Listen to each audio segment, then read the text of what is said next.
guys, welcome back to my channel. How are you all? And in today's video we have another spooky Saturday, scary Saturday video, and this video is very different than the previous one.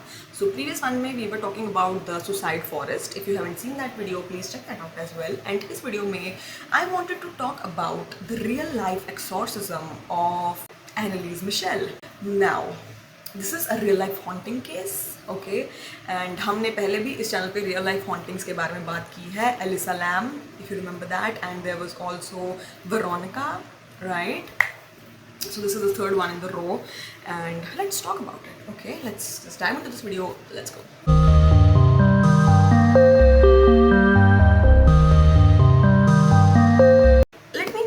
Brief rundown of what happened with Anneliese Michel, and then उसके बाद हम discuss करेंगे about how I feel if it was spooky, paranormal or possession, or if it was just something else, because I have a lot of opinions on this case, okay? So let's talk about it, okay?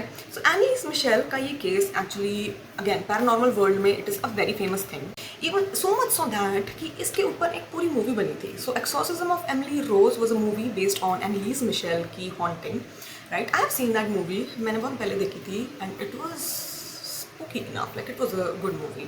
ठीक है. So Anneliese Michel was basically a German lady. ठीक है. She was born in 1952 and she was a Catholic woman. Okay, they were like very religious, very Catholic. So Anneliese की mom, she got pregnant before marriage. So this is considered sin in Catholic religion. ठीक है. और उसके mummy और पापा बहुत ज़्यादा religious थे. Like they were too religious, right? तो वो लोग ये मानते थे कि उन्होंने sin किया है, राइट? एंड वो अपने बच्चों को भी यही कहते थे दैट वी हैव सिन्ड, ठीक है, हमने ये पाप किया है एंड भगवान हमें इस पाप के लिए पनिश करेगा, ठीक है, और पर हमें उस पनिशमेंट को मानना पड़ेगा क्योंकि हमारी गलती थी. This is the type of religious thinking belief that this family had, ठीक है. Now this is very important because ये आगे बहुत काम आएगा. सो Anneliese की लाइफ की समरी मोस्टली यही थी कि वो बहुत ज़्यादा रिलीजियस थी, ठीक है. वो डीप इनसाइड कन्विंस थी कि उसकी फैमिली से सिन हुआ है, ठीक है, और उस सिन को ठीक करने के लिए उसको भगवान की प्रेयर करनी पड़ेगी. तो वो ज़्यादातर अपना सारा टाइम प्रेयर्स में निकालती थी. वो चर्च में बहुत एक्टिव थी. Like she was very very very religious, like religious to the T. That is how religious she was, okay? So when she was 16 years old, she had her first sort of like a seizure episode, you know. She blacked out. So after that, for next 4 years, Anneliese के parents उसको एक psychiatrist के पास ले जाते हैं, उसको medication पे डालते हैं फॉर द सीजर्स, ठीक है. बट 4 सालों में भी इतनी मेडिसिन लेने के बाद भी वो ठीक नहीं हो रही थी, ठीक है. उसके एपिसोड्स बढ़ते जा रहे थे, वो ब्लैकआउट हो जाती थी, उसको कहीं बार याद भी नहीं रहता था कि वो कहाँ पे है, ठीक है. उसको ये पॉइंट आ गया था कि जब वो बाइबल पढ़ती थी, ठीक है, जब वो प्रेयर कर रही होती थी, आई होप बाइबल ही पढ़ते हैं, जब भी वो प्रेयर कर रही होती थी उसको डेविल की बात सुनाई देती थी, ठीक है, या फिर उसको रैंडम जगहों पर डेविल दिखने लग जाता था. So you know she was having these sort of hallucinations of seeing the devil, right? And she was hearing the devil, you know, the devil always told her to rot in hell. So that is the thing that she was facing, okay? Now the reason why उसका exorcism बहुत ज़्यादा famous हुआ था was because it is said that Anneliese was actually possessed by 6 different spirits, ठीक है. She was possessed by 6 different demons.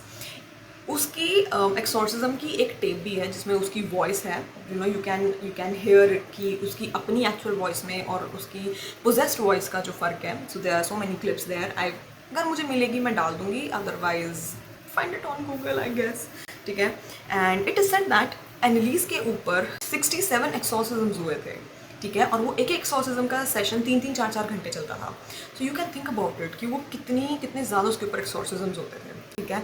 She was possessed to a point जहाँ पर वो कीड़े मकोड़े उठाकर खा लेती थी, ठीक है. वो रैंडमली कीड़े चल रहे हैं, वो उनको उठाकर खा लेती थी. उसको कुछ हिसाब नहीं था खाने पीने का, नथिंग, ठीक है.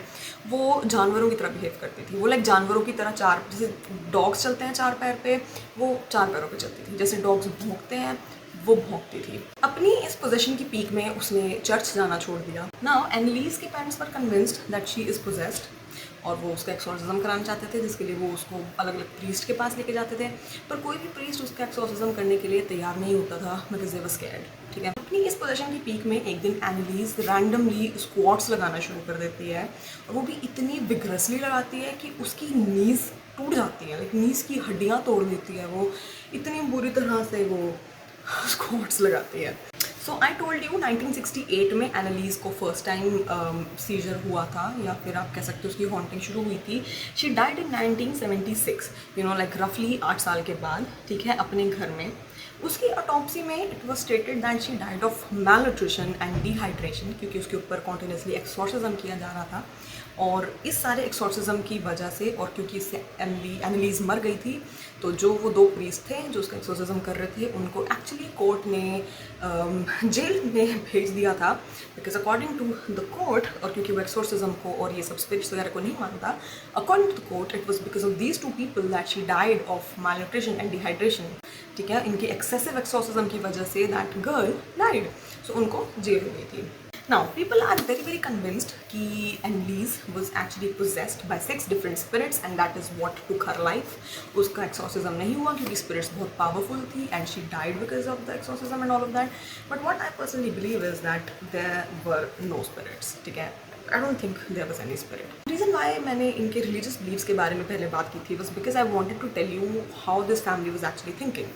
Now, remember, when you are a kid, आपको जो आपके घर वाले समझाते हैं या जो भी सोसाइटी समझाती है ना, आपके लिए वही चीज़ एक्चुअल ट्रूथ होता है, वही चीज़ फैक्ट होती है। सो एनालीज को उसके घर वाले कॉन्स्टेंटली ये समझा रहे थे कि हमने पाप किया है, हमने सिन किया है, एंड उसके लिए गॉड हमें पनिश करेगा। ठीक है, नाउ मैंने आपको ये भी बताया था कि जब वो उसको डीमन की आवाज़ सुनती थी तो डीमन उसको हमेशा कहता था rot in hell, which means somehow in her head it was so deeply engraved कि उन्होंने पाप किया है जिसकी वजह से वो हेल में सड़ेंगे, कि उसको डीमन भी वही कहता सुनाई देता था। ठीक है, एनालीज के दिमाग में ये चीज़ इतनी अच्छे से बैठी हुई थी ना कि हमने पाप किया है, हम बुरे लोग हैं, and that somehow psychologically scarred her. Now इसी सब के बीच में she actually lost her sister as well. ठीक है, उसकी सिस्टर की डेथ हो जाती है, and just like everybody else she took it not very well. एक बहुत ट्रोमैटिक इवेंट था, तो अगर आप ऑलरेडी साइकोलॉजिकली बहुत डिस्टर्ब्ड हो, things like these they just send you off the edge and you lose it, right. Now obviously जैसे कि मैंने आपको बताया था, देयर इज़ अ टेप जहाँ पे उसकी पोजेस्ड आवाज़ की रिकॉर्डिंग है। आप उसको सुनोगे तो आपको डेफिनेटली फील होगा कि एनालीज की आवाज़ अलग थी, ये आवाज़ थोड़ी अलग है, बट अगर आप उसको ध्यान से सुनोगे ना, यू विल नोटिस कि दिस इज़ एनालीज की ही आवाज़, बस वो उसको थोड़ा सा भारी करके, उसको थोड़ा मैनली उसमें बोल रही है, राइट। एंड अगर आप एक मेंटली इल पर्सन हो, आई डोंट थिंक ये कोई बहुत ज़्यादा मुश्किल चीज़ है आपके लिए करना। ठीक है, so I hope you understand what I am coming from, where I am coming from and what I am trying to explain. वो मेडिकेशन लेती रहती तो शायद ठीक रहती, पर क्योंकि उसकी फैमिली ने उसको एक्सोर्सिज्म के लिए भेज दिया था, उसकी मेडिकेशन रुकवा दी थी, तो उसका दिमाग और भी ज़्यादा ख़राब होता चला गया था। इफ़ यू रिमेंबर, हमने इससे पहले रियल लाइफ हॉन्टिंग में वेरोनिका और अलीसा लैम की बात की थी। नाउ वेरोनिका के केस में I was pretty much convinced that yes it can be a vengeful spirit and it can be a haunting, but for some reason Anneliese के case में मुझे इस बात की मैं कन्विंस नहीं हो रही हूँ कि ये हॉन्टिंग थी। I just feel like she was mentally sick, and because ये 1969 1970s की बात है, उस टाइम पर हम जो भी हमारी दिमाग की बीमारियाँ होती थी उसको लेके सीरियस नहीं थे, लोगों को उतना पता नहीं होता था, and I think that is one reason why हमें ये इतना ज़्यादा वो लगता है। तो एलिसा लैम के केस में भी it is said that maybe there was some ghost, but मैं उसके केस में भी कन्विंस नहीं हूँ। I do feel like she was mentally sick as well, and और maybe there was some foul play involve in her case, maybe that is a full blown mystery, nobody knows about it. But Anneliese के case में we know that it was negligence from the parents, from these priest, and of course she was mentally ill. अगर उसको time पे अच्छे से properly medication दी जाती तो वो बच जाती, and I think this is the reason why, यही रीज़न है कि क्यों कोर्ट ने उन 2 प्रीस्ट को भी सज़ा दी थी, because again there is no haunting, she was sick and she needed help. I hope you like this video. If you like this video, please hit the like button and subscribe to my channel if you aren't already, and I'll meet you next video guys. Bye bye.